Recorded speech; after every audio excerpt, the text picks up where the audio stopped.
Bienvenue dans cette émission, vous qui nous suivez à travers le Congo, à travers le monde.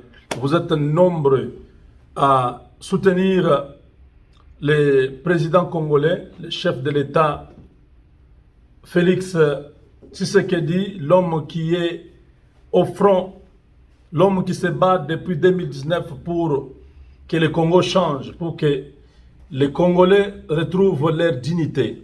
Nous sommes des milliers à les supporter, à les soutenir. Vous aussi, nous vous demandons, nous vous exhortons à soutenir cet homme avec son gouvernement, son premier ministre, le Parlement et toutes les institutions de la République doivent avoir notre soutien. Il s'agit de notre pays. Nous ne pouvons pas être les prophètes de malheur de notre pays. Voilà, je dormais aujourd'hui, je vois le Seigneur me montrer un pays développé. C'était comme si c'était les États-Unis ou un pays scandinave, Norvège, un pays vraiment où il y a la stabilité monétaire, il y a la stabilité économique, la stabilité de tout ce que vous voulez, un pays vraiment développé. Je me retrouve dans une institution internationale où j'ai vu les gens assis comme dans format l'arc. Vous voyez, l'arc. Et les gens étaient derrière leur bureau, leur office. Chaque personne était devant son ordinateur en train de travailler. Quand subitement, je suis devant une de ces personnes qui était assise en forme de cercle. Disons, l'arc, c'est la moitié d'un cercle. Je me retrouve devant une personne. Il y avait d'autres. Ils étaient en ligne là. Moi, je suis devant un.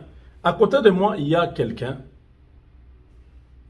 en morphologie rwandaise qui est en train de parler là à la personne qui était devant nous. Bon, on était à deux devant la personne là. Mais moi, j'étais comme si j'attendais que lui termine, que moi, je puisse prendre aussi la parole. Pendant qu'il est en train de parler là, je vois Azarias Ruberwa dans l'institution là. Il sort comme s'il sortait d'un des bureaux qui étaient devant nous et il vient vers les gens qui étaient assis sur leur table là. Il vient derrière une personne là. Il lui dit je t'avais dit que quelqu'un viendra, il faut l'écouter, il faut faire ce qu'il te demande.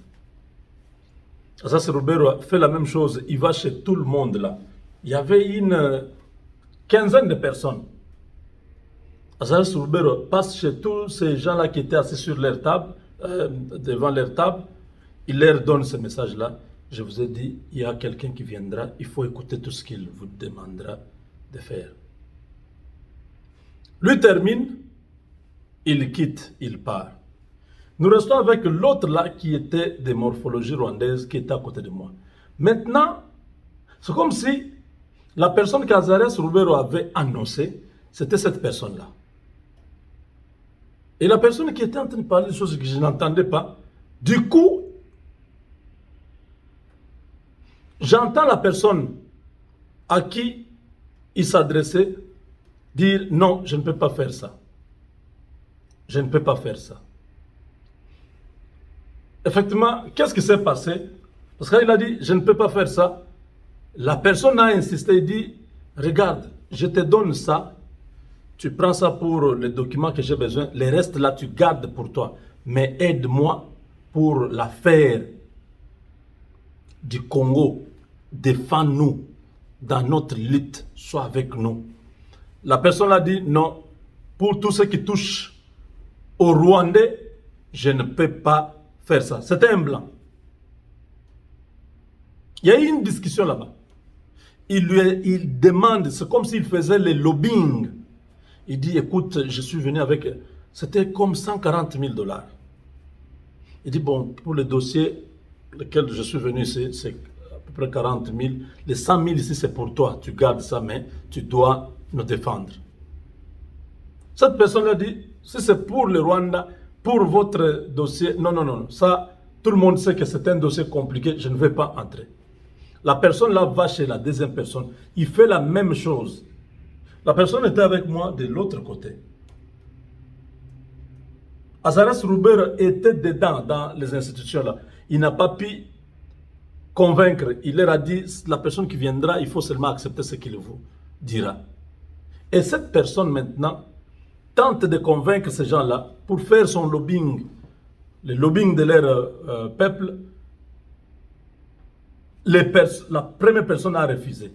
Quand il va chez la deuxième personne, je dis, oh, c'est du Congo que ces gens ici sont en train de parler, non? Là, c'était Azaras. Donc, ces gens ici veulent faire le lobbying pour qu'on soutienne leur affaire au Congo. Directement, je n'ai pas attendu qu'il puisse aller chez 1, 2, 3, 4. Je dis, cet homme risque d'influencer tout le monde contre notre pays. Alors, je me suis tenu là. Je me suis retiré de l'endroit où j'étais.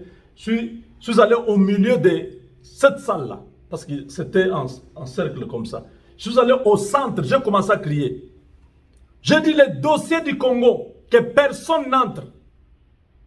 Vous connaissez, vous tous, qui sont des responsables de ce qui arrive au Congo. Si quelqu'un vient vous dire ici, comme ce monsieur-là est en train de vouloir corrompre tout le monde, n'acceptez pas. Vous connaissez la vérité. Et nous serons là, nous allons nous battre pour notre pays. Ces gens ne vont pas réussir. Ils peuvent continuer à vous parler. Si vous écoutez ce qu'ils vous disent, vous serez des complices. Mais nous n'allons pas nous affaiblir. C'est notre pays. Tout le monde a commencé à dire non. Ils ont commencé à se défendre. Non, non, non, non. Il est venu nous dire qu'il laisse l'argent. Il cherchait un document. On lui a donné le document. Il dit non, le reste d'argent, nous pouvons garder pour en échange qu'on puisse les aider. Nous, cette histoire du Rwanda, nous ne voulons pas entrer. Tous les blancs là ont commencé à me dire non, Jean-Claude, nous ne voulons pas entrer dans cette histoire. Nous ne voulons pas entrer dans cette histoire. Alors quand j'ai sursauté, l'Esprit de Dieu me dit voilà, vous avez gagné. Votre bataille, vous l'avez gagnée. Vous venez de voir. Ces gens étaient en train de comploter à l'extérieur, en train de donner l'argent, en train de financer, en train de faire tout pour que les Blancs puissent soutenir leur cas, mais ça a échoué. Vous avez vu vous-même comment les Blancs là ont refusé de les aider. Et effectivement, vous êtes venus enfoncer le clou, c'est terminé, ces gens, c'est fini. J'ai dit, merci Seigneur. Je me suis réveillé, c'était un sommeil. Mes frères, prions pour le Congo. Chaque fois que nous entrons en prière, Dieu nous parle toujours. Et ça montre la fin de ce règne, de la ruse, de la manipulation, de Ubwenge. C'est terminé. Que seul Dieu puisse régner sur le Congo. À lui seul la gloire. Parce que des choses que j'ai vues, j'ai dit, oh Seigneur, tu es grand. Tu montres depuis le début comment nous sommes en train d'évoluer jusqu'à ce que tout va se terminer. Avec Dieu, nous vaincrons.